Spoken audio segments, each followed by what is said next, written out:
بسم الله الرحمن الرحيم الحمد لله رب العالمين الصلاة والسلام على أشرف الأنبياء والمرسلين وخاتم النبيين وما أرسلناك إلا رحمة للعالمين محبوب رب المشرقين والمغربين جد الحسن والحسين أبي القاسم المصطفى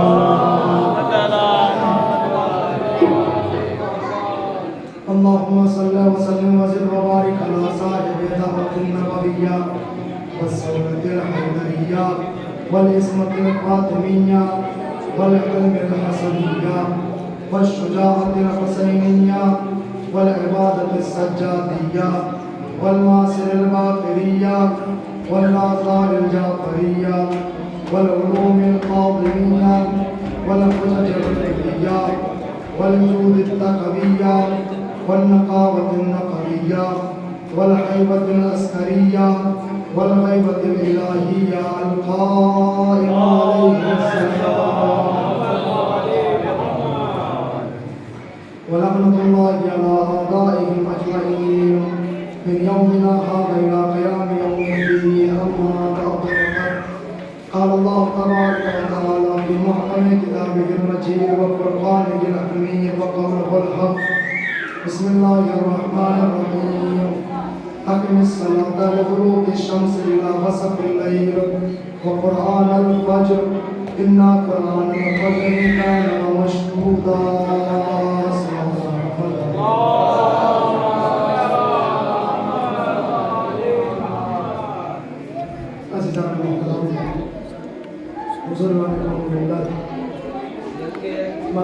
سید الشہداء آج اس سلسلے کی چھٹی مجلس جس میں آپ کے سامنے پڑھنے کا شرف حاصل کیا ہماری گفتگو جس مرحلے میں چل رہی ہے قرآن مجید میں خداوند عالم ارشاد فرما رہا ہے کہ نماز قائم کرو کیونکہ نماز تمہاری نجات اور فلاح کا ذریعہ ہے. نماز کو پڑھو کیونکہ نماز تمہیں نجات عطا کرے گی. نماز پڑھو کیونکہ نماز تمہیں اس روز سرخرو کر دے گی جس روز باپ بیٹے کا نہیں ہوگا, بیٹا باپ کا نہیں ہوگا, دادا پوتے کا نہیں ہوگا. وہ شخص جو اس دنیا میں سب سے زیادہ پیار کرتی ہے وہ ہے ماں. اس روز ماں بھی کام نہیں آئے گی. اس دنیا میں اگر کوئی انسان کوئی بچہ اگر گناہ کر دے تو باپ اسے مار دیتا ہے, لیکن اگر کوئی انسان کسی بچے کی شکایت اس کی ماں سے جا کر دے تو اس کی ماں کوشش کرتی ہے کہ بچے کے گناہ کو چھپا لے اور اپنے بچے کو اپنے دامن میں چھپا لے اور کوئی ایسا عمل انجام نہ دے جس کی وجہ سے اس کے بچے کو کوئی تکلیف ہو. لیکن وہ حشر کا میدان ہوگا, وہ محشر کا میدان ہوگا, حشر کا میدان سجا ہوگا. اس دن سب لوگ چلا رہے ہوں گے کہ کوئی ہے جو میری مدد کرے, کوئی ہے جو میری مدد کرے. اور اس روز کوئی بھی کام آنے والا نہیں ہے. اگر اس روز کوئی چیز کام آئے گی تو وہ صرف اور صرف خداوند عالم کی عبادت ہے. خداوند عالم کے اوپر جو آپ نے احسان کیا وہ احسان خداوند عالم کہتا ہے کہ اگر کسی نے اہل بیت علیہ السلام کے اوپر ایک صلوات بھی پڑھی تو اس نے میرے اوپر احسان کیا.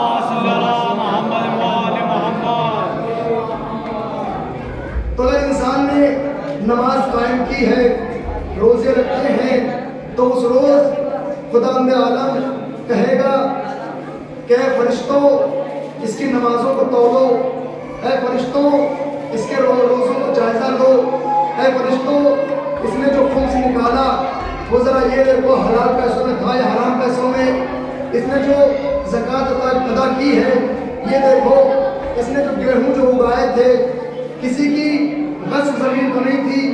اے فرشتوں اس کا یہ دیکھو دیکھو کہ اس نے جو حج انجام دیا ہے، اس حج انجام دینے میں جو اس نے پیسہ خرچ کیا، کیا وہ کہیں مال حرام تو نہیں تھا؟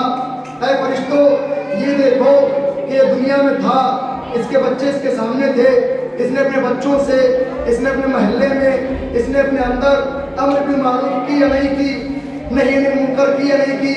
رسول خدا قرآن مجید میں خدا عالم نے کہا ہمارا رسول و رسول ہے۔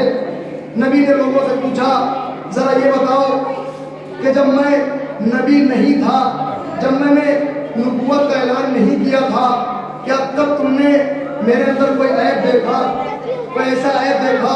اگر تم نے کوئی عیب دیکھا ہو تو بتاؤ۔ سب نے کہا یا رسول اللہ، ہم نے آپ کے اندر کوئی عیب نہیں دیکھا، آپ تو پاک و پاکیزہ تھے۔ رسول خدا اس وقت تک 40 سال کے بعد اعلان نبوت کی رسول خدا نے 40 سال کے پہلے کی زندگی پوچھ رہے ہیں، یہ بتاؤ کیا تم نے میرے اندر کوئی عیب دیکھا، کوئی ایسی چیز دیکھی جو انسان کے اندر نہیں ہونی چاہیے تھی، کوئی ایسی چیز جو انسان پسند نہیں کرتا؟ سب نے کہا یا رسول اللہ، آپ کے اندر، آپ نے جب نبوت کا اعلان نہیں کیا تھا، ہم نے تب بھی آپ کے اندر صرف اور صرف کمالات دیکھے تھے، آپ نے جب نبوت کا اعلان کر دیا تب بھی آپ کے اندر صرف اور صرف کمالات نظر آتے ہیں۔ ایک صلوات پڑھ دو محمد و آل محمد۔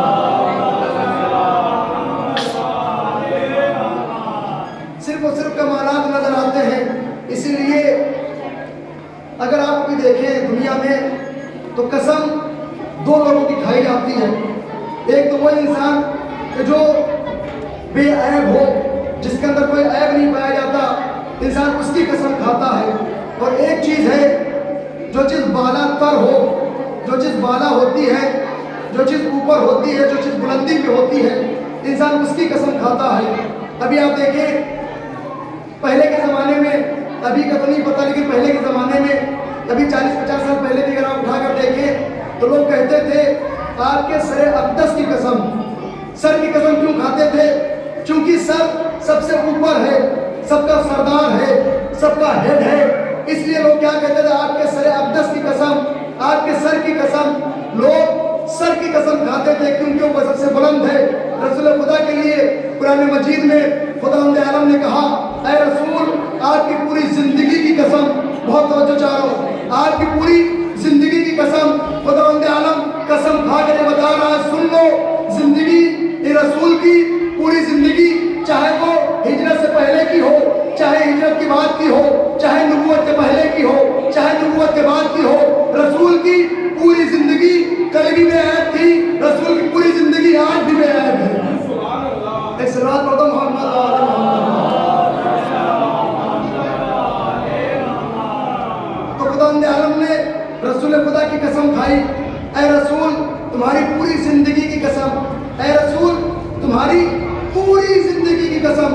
خدا عالم نے قسم کھا کے بتایا اے لوگوں سمجھ لو اس رسول میں نہ کوئی عیب ہے، نہ کوئی نسیان ہے، نہ کوئی ہزیان ہے۔ اب لوگ کہتے ہیں کہ رسول خدا کو تو ہزیان ہو گیا، نعوذ باللہ۔ ہزیان کا مطلب سمجھتے ہیں؟ یعنی کوئی انسان کچھ بھی بکنے لگتا ہے۔ انسان کا اگر ذہن چل جائے تو انسان کچھ بھی بکنے لگتا ہے۔ جس وقت رسول خدا بستر عدالت پر تھے، کچھ لوگوں نے کہا کہ رسول خدا کو تو ہزیان ہو گیا، نعوذ باللہ، رسول خدا تو کچھ بھی بک رہے ہیں۔ رسول خدا نے کہا تھا کہ لاؤ کاغذ و قلم مجھے لا کر دے دو، میں کچھ ایسا لکھ دوں گا، تمہارے درمیان میں ایسا لکھ کر چلا جاؤں گا جس کے بعد تم گمراہ نہیں ہوگے۔ وہ لوگ جو اس چیز کو جانتے تھے کہ رسول اپنے بعد کیا چھوڑ کے جانے والے تھے، انہی لوگوں نے کہا تھا کہ ہم کچھ بھی نہیں دیں گے، رسول تو ہزیان بک رہے ہیں۔ ان لوگوں کو ہم نے پہچانا کیسے؟ کہا رسول کے بعد رسول چاہتے تھے کہ قرآن اور علی کو چھوڑ کے جائیں، اگر کسی نے صرف اور صرف قرآن کو لیا ہے تو سمجھ جانا وہ وہی لوگ تھے جس نے علی کی مخالفت کی تھی، رسول کی مخالفت کی تھی۔ وہ وہی لوگ تھے جنہوں نے کہا تھا کہ رسول خدا کو تو ہزیان ہو گیا، نعوذ باللہ۔ رسول وہ رسول کہ جس کے اوپر نبی فخر کرتے ہیں، وہ رسول جس کے اوپر موسیٰ فخر کرتے ہیں، وہ نبی وہ رسول جس کے اوپر عیسیٰ فخر کرتے ہیں۔ جناب یوسف کے زمانے میں جس وقت جناب زلیخا نے کہا تھا اے یوسف تم اتنے خوبصورت ہو، اتنے جمیل ہو, اتنے خوبصورت ہو, میرا دل تمہارے اوپر آ گیا. اس وقت جناب یوسف نے کہا تھا, اے زلیخا تم نے ابھی صرف اور صرف میرے حسن کو دیکھا ہے, اگر آخری نبی کے حسن کو دیکھ لو گے تب تمہارا کیا ہوگا. یعنی خوبصورتی میں سب سے زیادہ جو نبی مشہور ہے وہ جناب یوسف ہے. لیکن جناب یوسف کہہ رہے ہیں کہ اگر تم نے آخری زمانے میں جو آخری زمانے میں آنے والا نبی ہے, اگر تم نے اس کی خوبصورتی کو دیکھا تو نہ جانے تمہارا کیا ہوگا. ابھی تم نے صرف میری خوبصورتی کو دیکھا. السلام علیکم محمد.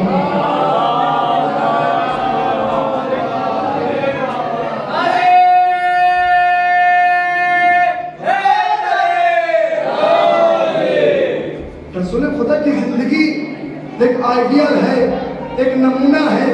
انسان اگر چاہے, میں چھوٹا سا واقعہ پڑھ کر آگے بڑھنا چاہتا ہوں.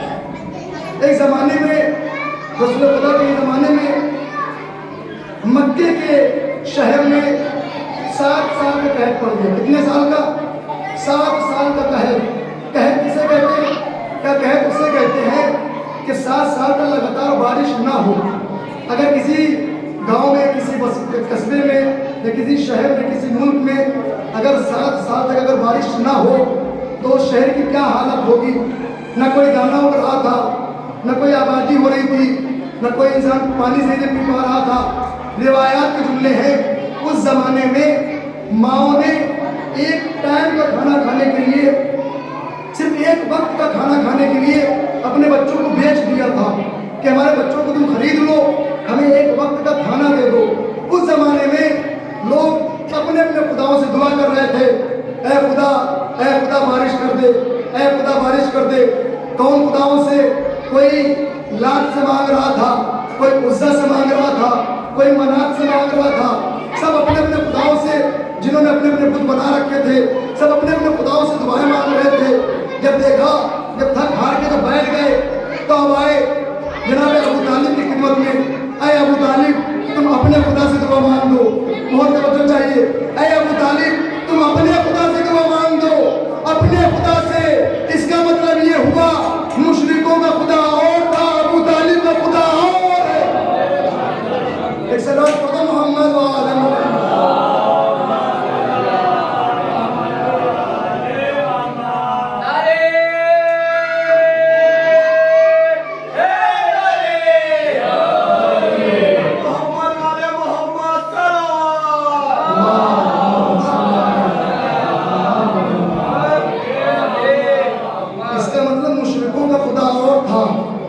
ابو طالب کا خدا اور تھا. مشرکوں کے خدا کون کون سے تھے ذرا بتائیے گا. کیا وہ بتوں کی پرستش کیا کرتے تھے؟ کوئی لات و عزا سے دعا مانگتا تھا, کوئی مناس سے دعا مانگتا تھا, کوئی لات و حبل سے دعا مانگتا تھا. لیکن جب سب تھک ہار کے بیٹھ گئے, اب آئے ابو طالب کی خدمت میں. اے ابو طالب اپنے خدا سے دعا مانگ دو.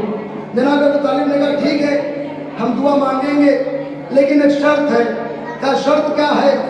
کہ جتنے بھی مکے کے لوگ ہیں سب کو کعبے کے درمیان میں اکٹھا کرو. کہا ٹھیک ہے. چونکہ سب کو پتا تھا کہ ہمارے خدا جس وقت کام نہیں آتے ہیں اس وقت ابو طالب کا خدا کام آتا ہے. سب جانتے تھے ہمارے خدا جس وقت کام کرنا چھوڑ دیں گے اس وقت ابو طالب کا خدا کام آئے گا. سب نے کہا ٹھیک ہے ہم ابو طالب کی بات مان کر ہم کعبے کے ارد گرد جمع ہو جائیں گے.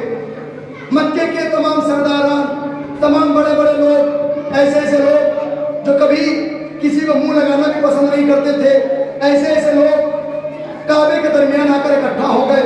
اب ابو طالب اس شان سے نکلے کہ ہاتھ میں ایک ہاتھ کی طرف جناب رسول خدا کو ہاتھ میں لیے ہوئے ہیں, ساتھ ساتھ رسول خدا ہے, ساتھ ساتھ ابو طالب ہے.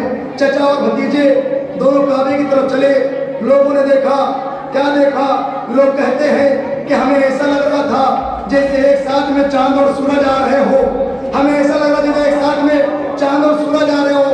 رسول خدا جناب ابو طالب کے ساتھ میں, جناب ابو طالب رسول خدا کے ساتھ میں کعبے میں آئے, اور کعبے میں آنے کے بعد ایک طویل قصیدہ پڑھا. کس کی شان میں پڑھا؟ جناب رسول خدا کی شان میں. کس نے پڑھا؟ جناب ابو طالب نے پڑھا. ایک لمبا قصیدہ پڑھا. کسی قصیدہ پڑھنے کے بعد اس قصیدے کے ایک دو جملے سن لیجئے.